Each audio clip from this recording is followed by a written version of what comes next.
Eh bien, bonjour et bienvenue à toutes et à tous dans ce nouveau webinaire d'expertise climat dédié aux journalistes. Donc, si vous ne nous connaissez pas, quelques mots sur Expertise Climat, qui est une association à but non lucratif, qui est financée par la philanthropie et par des subventions publiques. Notre objectif, donc, est d'aider la communauté des chercheurs et celle des journalistes à travailler ensemble pour éclairer le débat public sur les grands enjeux environnementaux de notre époque. Et aujourd'hui, nous avons le plaisir d'accueillir deux chercheurs pour mieux comprendre où en est la Chine de sa transition écologique. Donc, Guillaume Giroir, qui est géographe, professeur de géographie à l'Université d'Orléans, qui présentera d'abord tous les enjeux liés à la transition énergétique, à la transition climatique, aux questions de pollution. Et puis Flavia Fabiano, qui est économiste au CIRAD à Montpellier, qui évoquera les enjeux agricoles et alimentaires. Donc, n'hésitez pas à poser vos questions dans le chat pendant les présentations. On gardera du temps pour y répondre ensuite. Et bien sûr, vous pourrez aussi également ouvrir le micro pour poser des questions complémentaires. Donc là, je vais donc laisser la parole maintenant à Guillaume Giroir. Guillaume, je vous laisse la parole et je vais en parallèle essayer de lancer votre présentation. Merci. Voilà, écoutez, bonjour à toutes et bonjour à tous. Alors, j'ai été sollicité pour parler de transition énergétique, de gaz à effet de serre, de pollution. Alors peut-être la diapo suivante.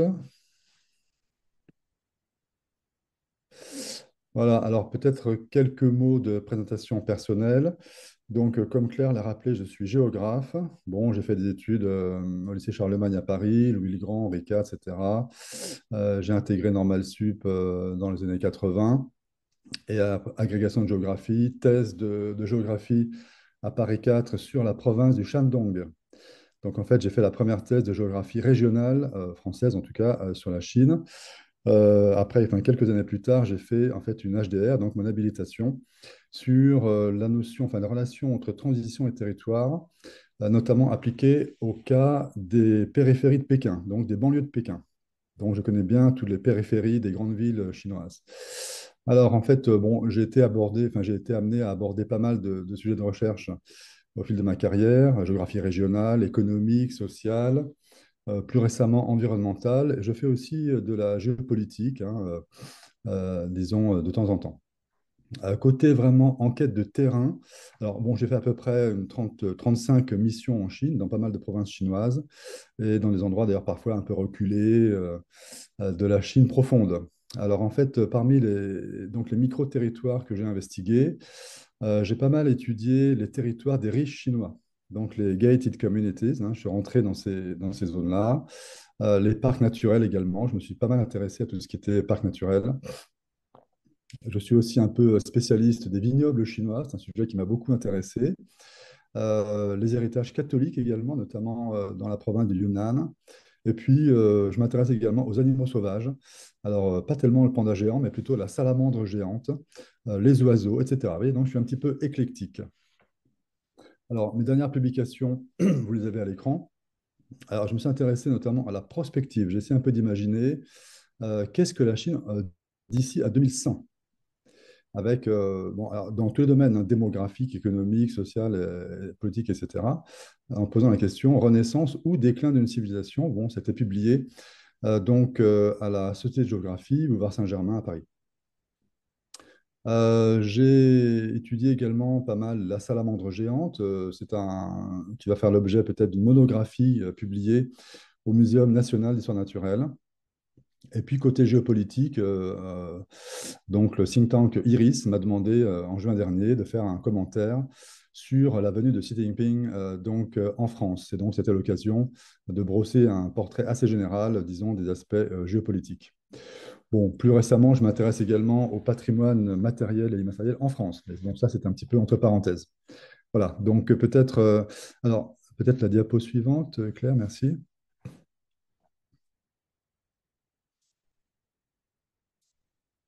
Alors, le 31 janvier dernier, j'ai publié un ouvrage qui est un peu l'aboutissement de mes travaux de recherche sur la question du développement durable en Chine. Suite à la demande de Claire, j'ai structuré mon propos en trois parties. et j'ai commencé par la question de la transition énergétique, hein, qui est un sujet effectivement assez technique, je dirais. Donc, je vais essayer un petit peu de le rendre un peu moins rébarbatif, même si, bien sûr, il y a forcément, je dirais, des éléments statistiques, hein, même si on sait que les statistiques chinoises sont en grande partie biaisées. Alors, j'ai choisi d'angler, comme disent les journalistes, euh, par la consommation énergétique. C'est-à-dire, on a plutôt tendance à voir l'aspect de l'offre, de la production, mais moi, je vais opter pour un cadrage plus large, la consommation. Consommation, en fait, ça inclut bien sûr la production en Chine, mais aussi les importations, qui sont très importantes en matière d'énergie. Alors, vous avez ici la montée en puissance de la consommation d'énergie en Chine. On voit bien qu'en fait, il n'y a pas du tout de décroissance de la consommation, hein. Ça, c'est le point, je dirais, de base. Oui. Alors, à partir de sources chinoises, là, pour vraiment ce qui est tout à fait actuel, on a ici, vous voyez, une variation compare 2023 et l'année précédente. On a quand même une augmentation de plus 5,7. Et 5,7, vous l'avez remarqué, alors non seulement c'est 4 fois supérieur à la consommation de l'an 2000, mais c'est aussi supérieur au taux de croissance du PIB officiel en Chine, qui était de 5,2. En réalité, le cabinet Rhodium, hein, qui est très, très bien informé sur la Chine et qui s'occupe beaucoup des aspects macroéconomiques, a estimé la croissance chinoise en 2023 non pas à 5,2, mais à 1,5. 1,5. Ça, ce serait le PIB réel en Chine, hein. Et donc, si on retient le chiffre de 1,5, vous voyez bien qu'ici, l'intensité énergétique en Chine a bien sûr été enfin, est en fait croissante et non pas décroissante. Oui, diapo suivant. Alors, il y a quand même dans cet aspect de consommation énergétique, alors bien sûr, la Chine fait énormément d'efforts dans les énergies renouvelables, mais elle gaspille aussi beaucoup d'énergie, hein. Il y a aussi quand même, enfin, on voit ici un exemple de surconsommation énergétique. Et actuellement, en Chine, vous avez un boom des pistes de ski indoor. Alors, je crois qu'il y en a à peu près 48, hein.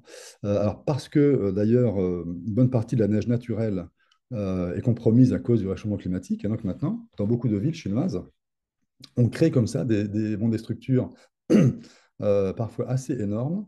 Là, vous avez la plus grande piste de ski indoor du monde, hein, qui a été inaugurée à Shanghai il n'y a pas longtemps. Et c'est un exemple parmi d'autres. Alors, on peut citer aussi les climatiseurs, etc. Il y a quand même, disons, aussi des phénomènes de surconsommation.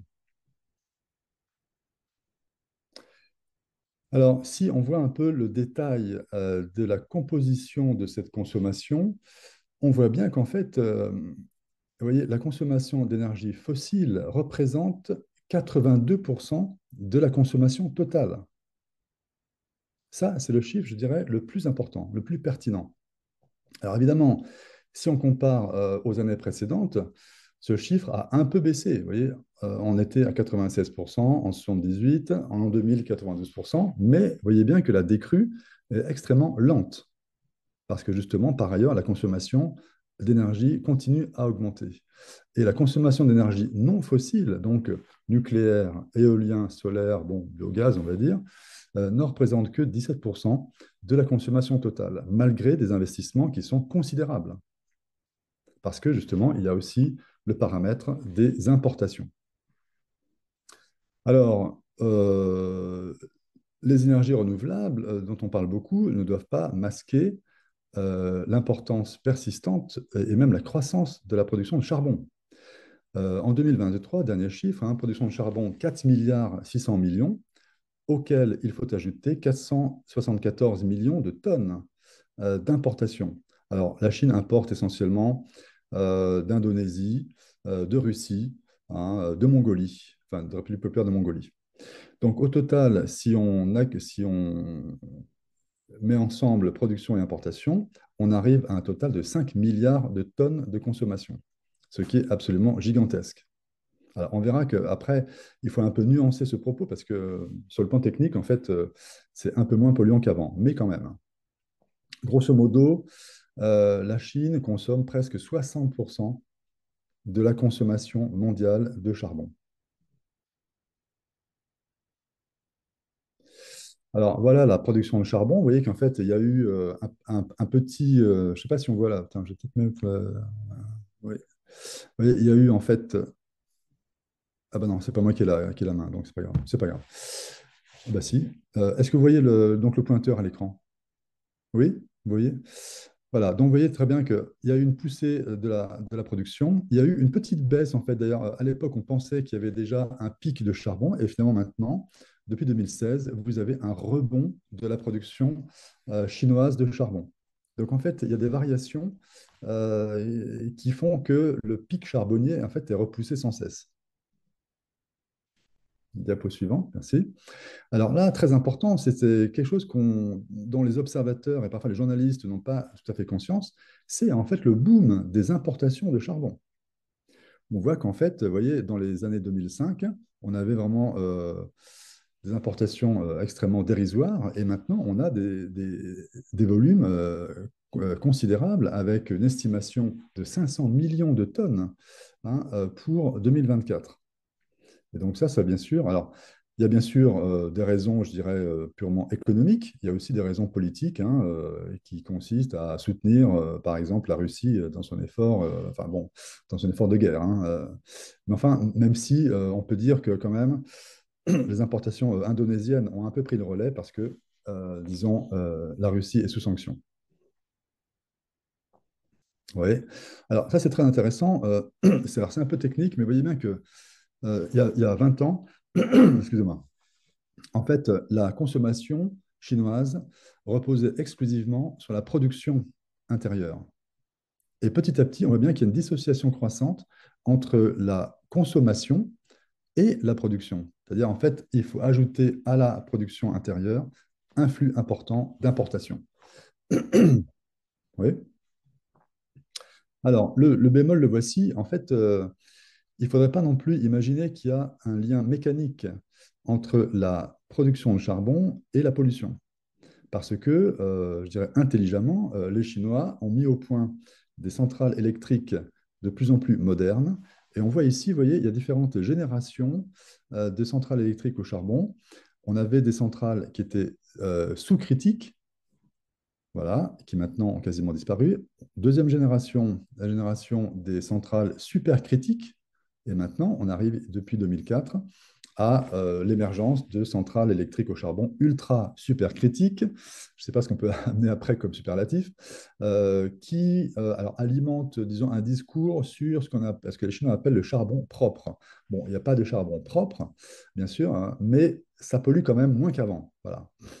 Alors, non seulement ça pollue moins qu'avant, mais en fait, alors, le charbon chinois, sur le plan géologique, était très riche en soufre. Et les Chinois, depuis 2015, on va dire, ont mis des filtres hein, qui piègent maintenant le dioxyde de soufre. Et donc, il y a d'émissions de dioxyde de soufre émises par les centrales électriques chinoises. Donc, voilà, donc ça c'est un peu le bémol qui montre quand même que malgré tout, ça pourrait être encore pire. Alors, malgré tout, on n'est pas du tout dans le pic charbonnier. Alors là, les chiffres sont un petit peu, je dirais, contradictoires, mais il faut voir les choses de manière un peu détaillée. En fait, en 2024, qu'est-ce qui s'est passé? Le gouvernement chinois a annoncé une baisse de 83% du nombre de permis de nouvelles centrales. Donc, alors, ça fait quand même 9 gigawatts. Pour vous donner une petite idée, 9 gigawatts, ça équivaut presque à 7 ou 8 centrales nucléaires. Donc, ce n'est pas non plus rien, hein. Ça reste quand même considérable. Alors, mais surtout, ce qu'on voit, c'est que enfin, cette réduction drastique vient après un boom des permis de construire en 2022 et 2023. Donc, il y a eu un coup d'accélérateur les années précédentes et maintenant, il y a un coup de frein, mais qui n'annule pas entièrement le coup d'accélérateur précédent.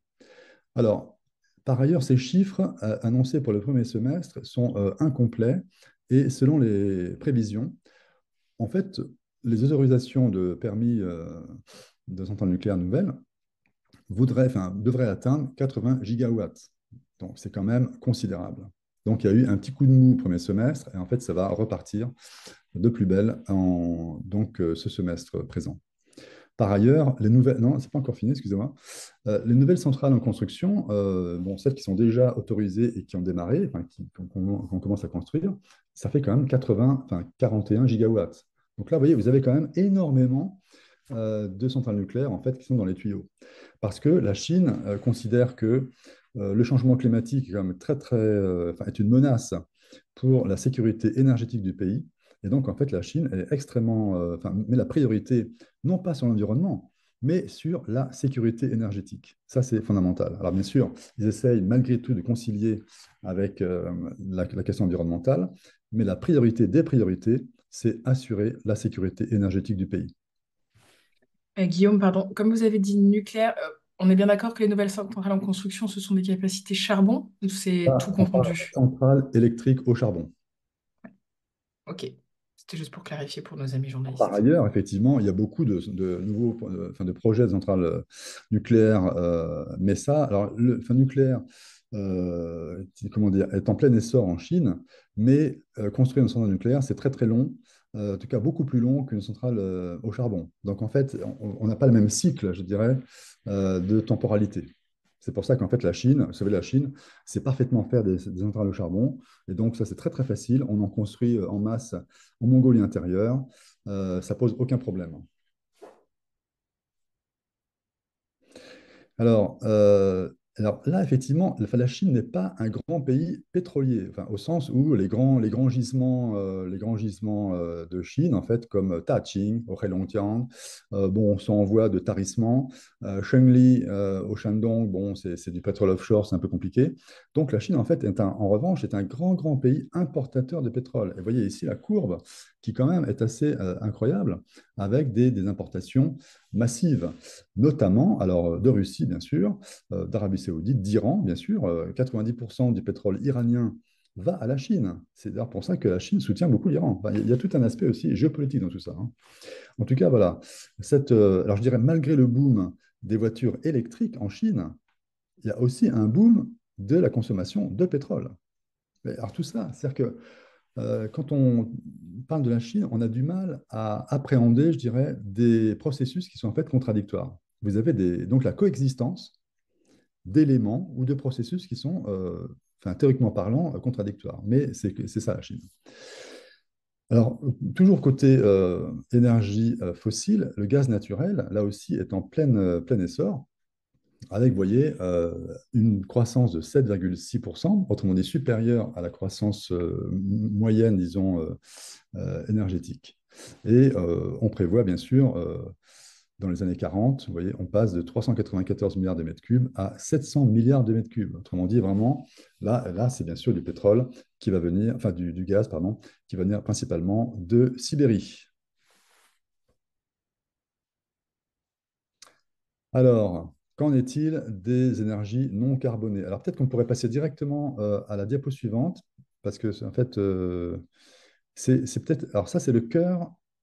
Ça, c'est un graphique en fait qui explique beaucoup de choses par rapport à cette question de la transition énergétique. En fait, vous avez ici un graphique qui vous montre la part des énergies non carbonées. Alors, bien sûr, chaque couleur correspond à une année différente, 2000, 2019 et 2023. Et en fait, vous voyez bien que cette part des énergies non carbonées, elle est très variable selon le critère qu'on adopte. Et bien sûr, si je fais de la politique, si je faisais de la politique, j'insisterais bien sûr sur la bonne nouvelle. Alors on dit voilà, bah tiens, les énergies non carbonées représentent 48% de la puissance installée électrique. Ça, c'est la capacité théorique.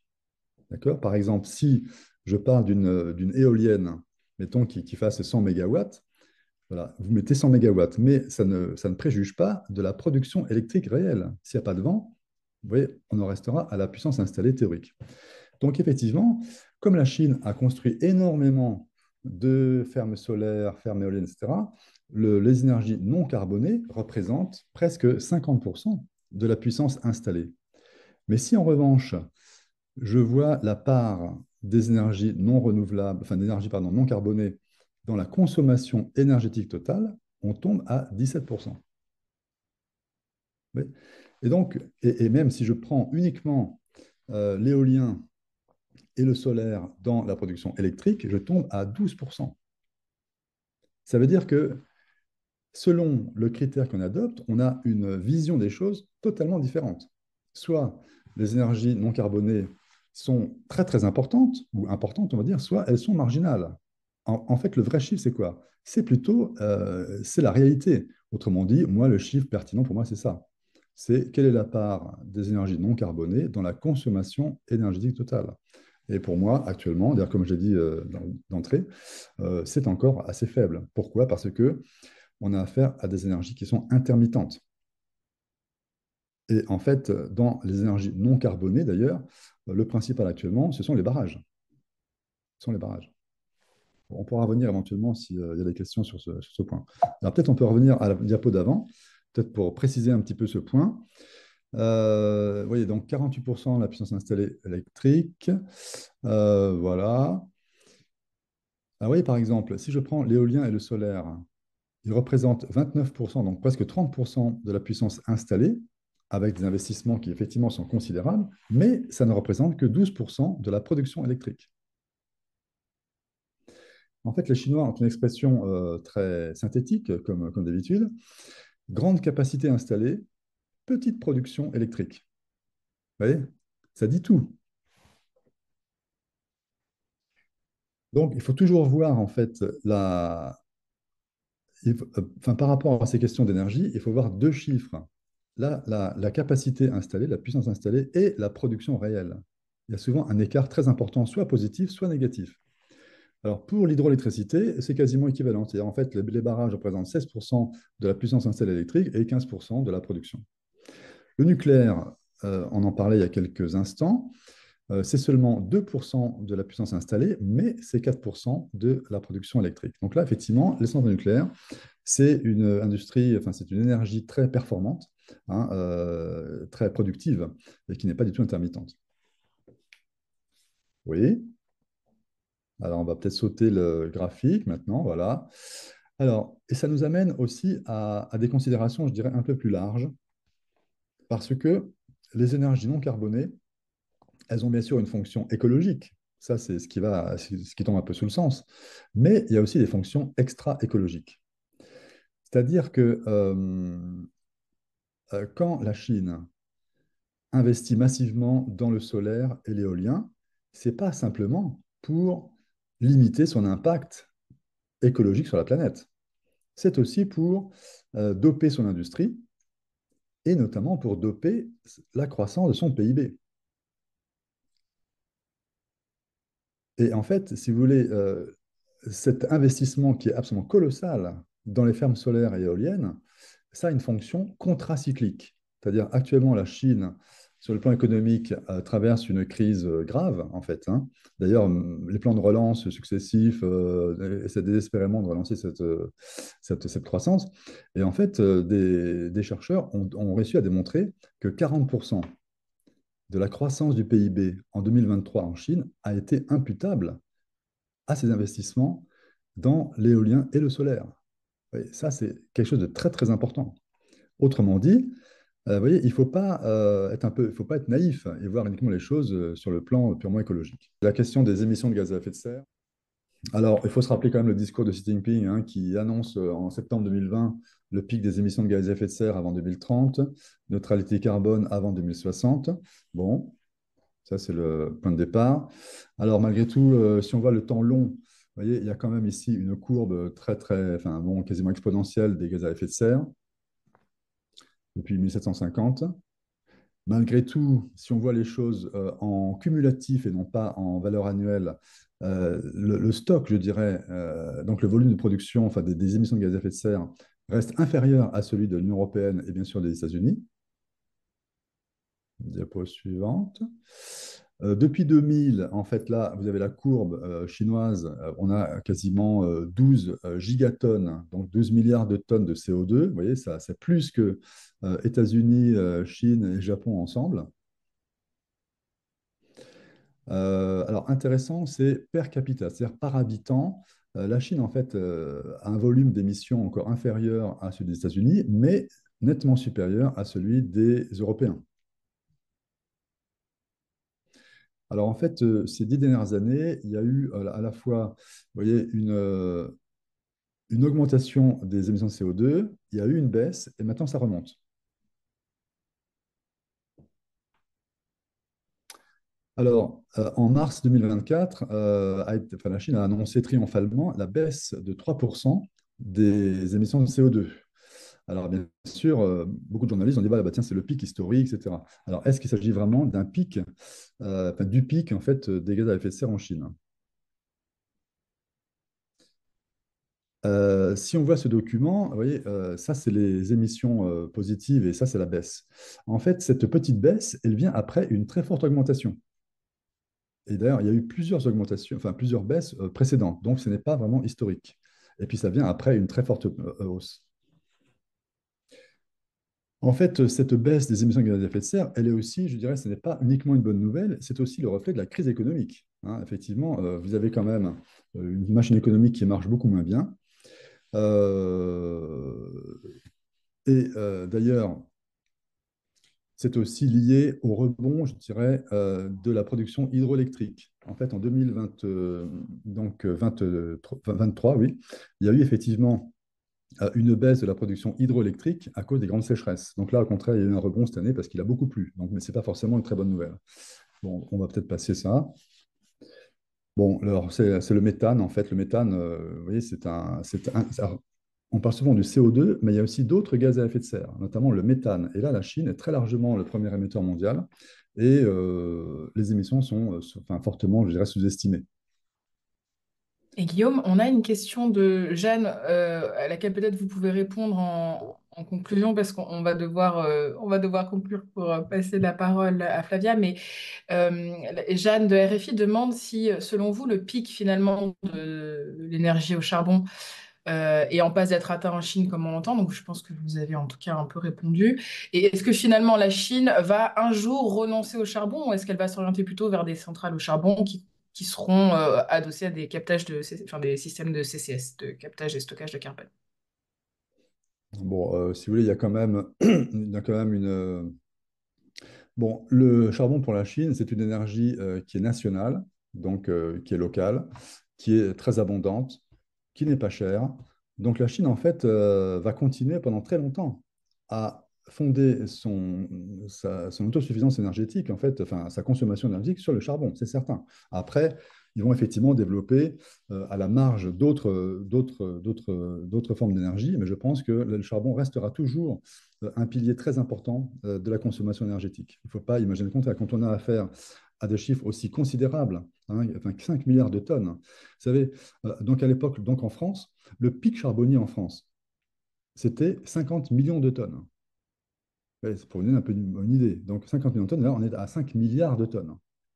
Alors peut-être on pourrait simplement montrer enfin, deux, trois diapos pour conclure hein, sur la pollution de l'air. Voilà. Alors, oui.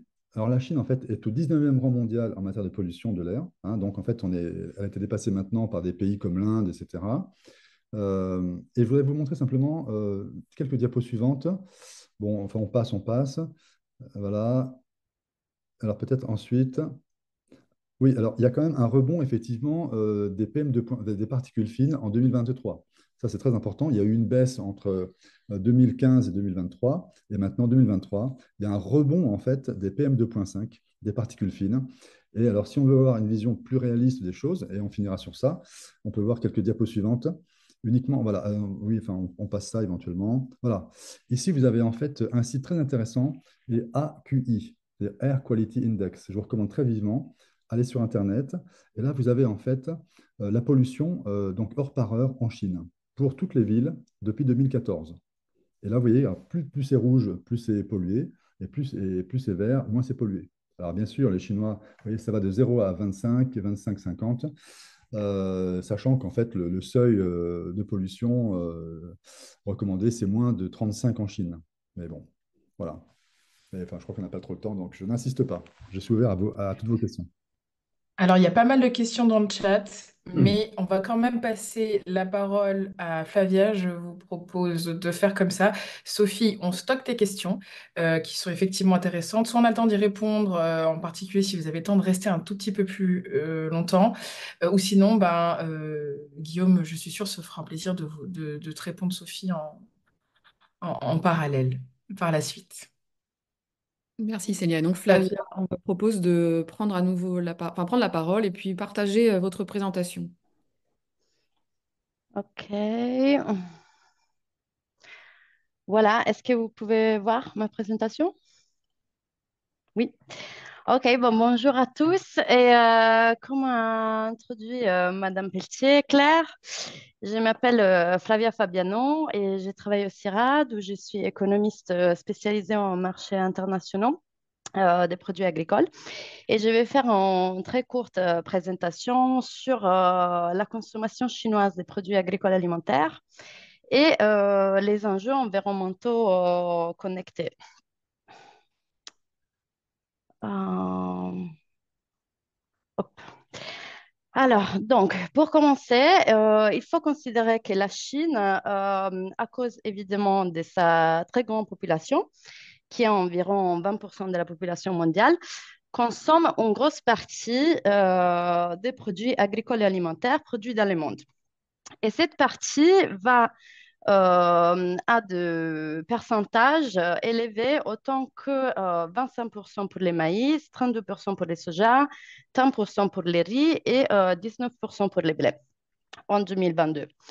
Et ça, du coup, on a dit d'une partie évidemment pour la taille de sa population, mais aussi pour le fait que son spectaculaire développement économique qui a eu lieu les dernières 30 années, c'est aussi accompagné avec un autant spectaculaire accomplissement de plusieurs objectifs de développement de millénaires, ce qu'on appelait les ODM, dont notamment la chute drastique du niveau de malnutrition dans les pays, qui est passé de pourcentage élevé autant que 20% comme l'Inde plus ou moins dans les années 90 à 10% dans les années 2000 et à des niveaux négligeables et très proches à ceux des pays plus développés comme la France, l'Allemagne et les États-Unis, environ 3% à partir des années 2010. Et, et en plus, il faut souligner que cet état de sécurité alimentaire, donc un accès à une alimentation sûre et stable, mais aussi à une alimentation variée, parce que les Chinois, évidemment, dans leur alimentation, ils consomment de moins en moins de céréales et de plus en plus de produits carnés, des produits laitiers, des fruits et légumes, et aussi une consommation alimentaire à prix abordable est une priorité centrale du régime chinois, sur lesquels se fonde beaucoup de sa légitimité auprès de la population chinoise que rappelle encore fortement des moments de grande pénurie et de grande pauvreté, et notamment la grande famine des années 70, lors du grand bond en avant, où on a estimé la mort de environ 60 millions de personnes pour une carestie. Donc, la sécurité alimentaire est une clé et une politique centrale pour le régime chinois. Mais pour répondre à cette sécurité alimentaire, il y a une contrainte au niveau des ressources naturelles intérieures. Comme on dit en Chine, la Chine doit nourrir 20%, 17% selon les années de la population mondiale, avec seulement 7% des terres agricoles disponibles. Donc, une chose importante à savoir, c'est que à partir des années 90, le régime chinois a décidé de répondre aux enjeux de sécurité alimentaire avec une politique d'autosuffisance sélective. Pour des raisons de sécurité géopolitique et stratégique, le régime a quand même considéré important d'être autosuffisant dans les matières alimentaires bases et du coup notamment les céréales, mais aussi de produire sa propre viande, et notamment de porc et de volailles, mais de l'autre côté, d'ouvrir aux marchés internationaux son propre marché domestique, mais pour des produits, pas pour tous les produits, mais pour certains produits. C'est-à-dire surtout et graduellement pour les matières premières pour l'utilisation industrielle et pour les produits d'alimentation animale.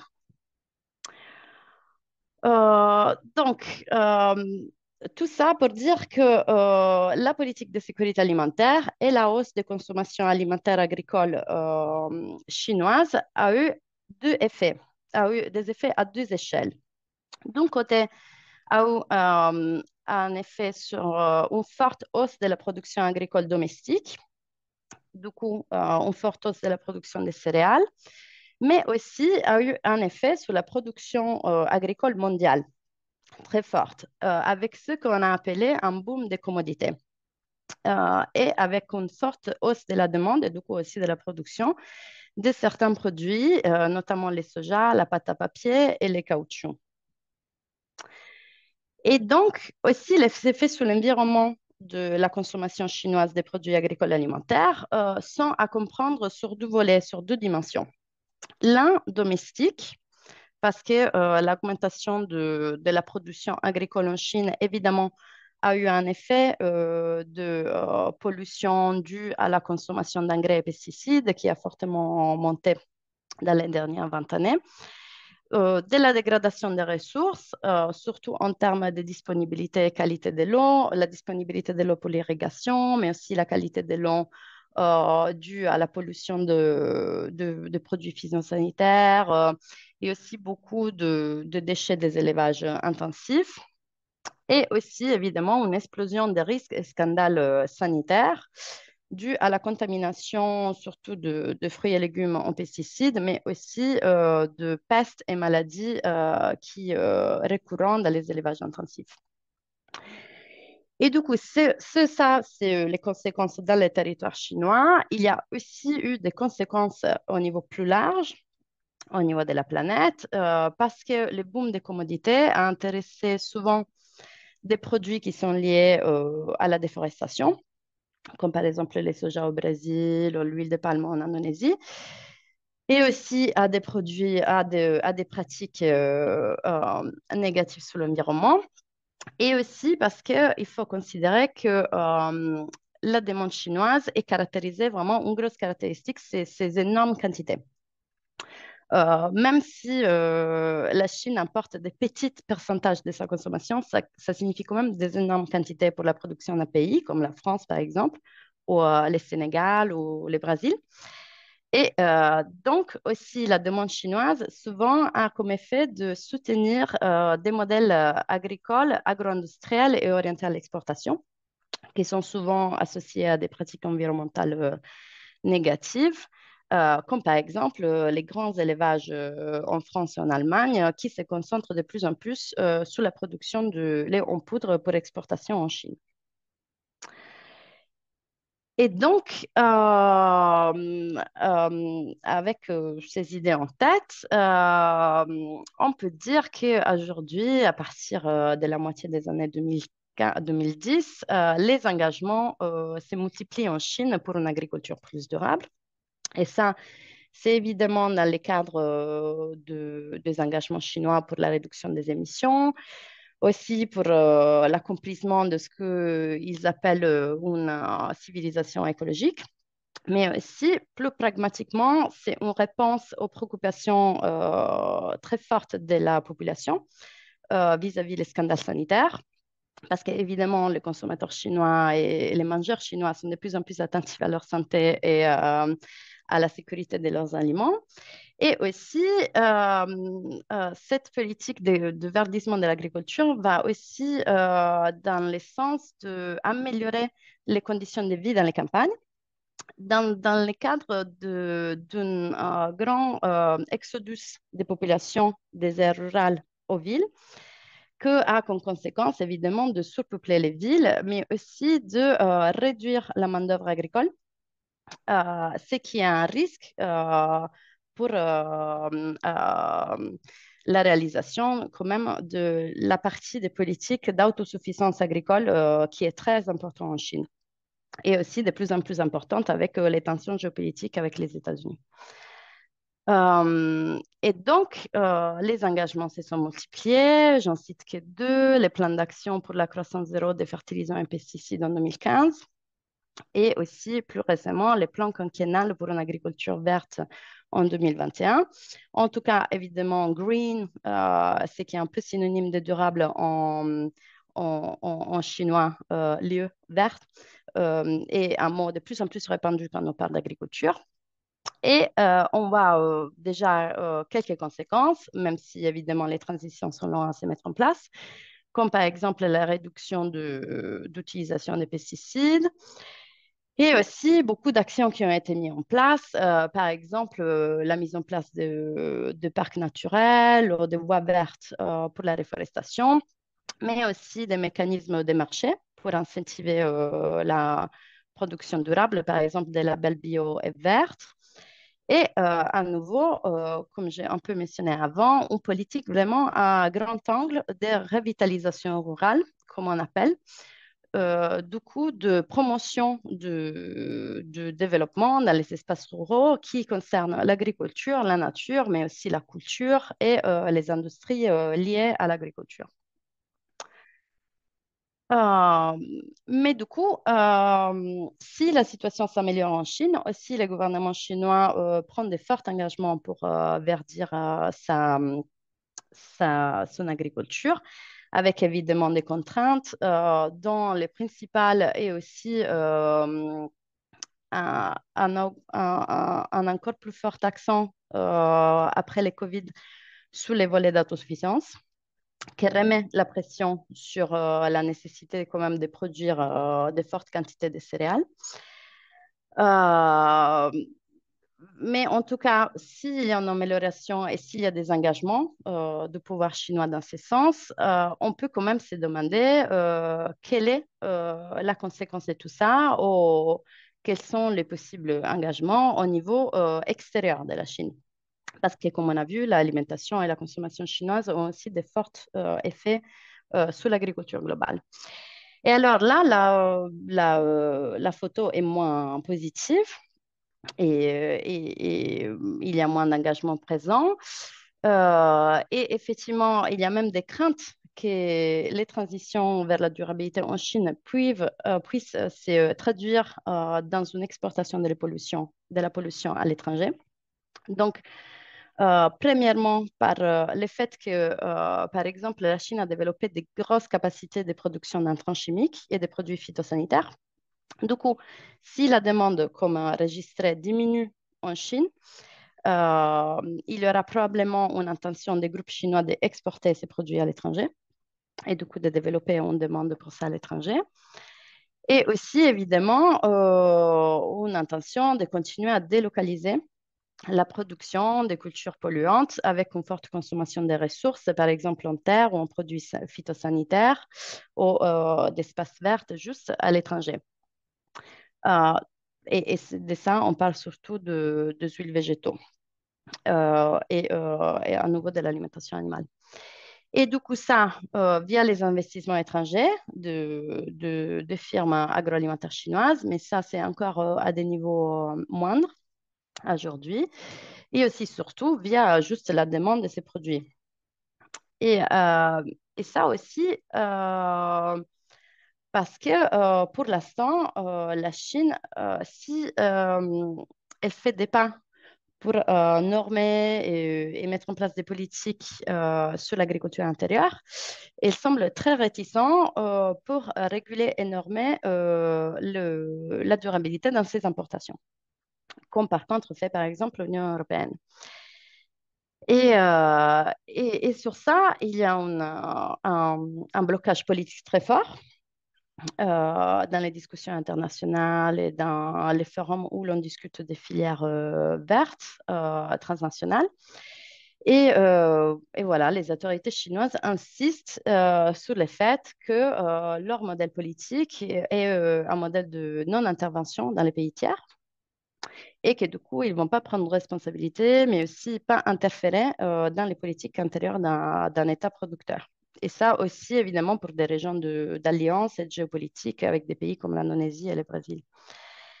Et ça, du coup, a un effet un peu direct sur les pratiques environnementales, évidemment, mais aussi indirectes, parce que ça a comme effet, évidemment, d'affaiblir les actions d'autres pays, comme par exemple l'Union européenne, euh, qui met de plus en plus en place de politiques de verdissement de ces filières, mais qui vont être affaiblis dans le sens qu'un pays producteur, par exemple le Brésil, peut bien organiser sa production et ses filières divisées en deux. Du coup, de filières soi-disant durables et certifiées, mais qui représentent une niche et qui du coup ne généralisent pas une transition à une partie plus large de son agriculture. Et après, une partie pas durable, non certifiée, qui va à d'autres marchés, notamment au marché chinois. Voilà. Bah, merci en tout cas, merci beaucoup à nouveau Guillaume et Flavia de vous être rendus disponibles pour ce webinaire d'expertise climat. Comme convenu avec vous, on enverra aux journalistes à la fois vos coordonnées et vos diapos. Donc Guillaume, je prendrai la dernière version en date que vous m'avez envoyée ce matin. Et donc, évidemment, je vous l'enverrai à tous, ainsi que le replay. Bah, merci beaucoup à tous, bonne journée, et puis bah, à bientôt pour un nouveau webinaire d'expertise climat. Merci, au revoir. Au revoir. Bonne journée. Merci à tous.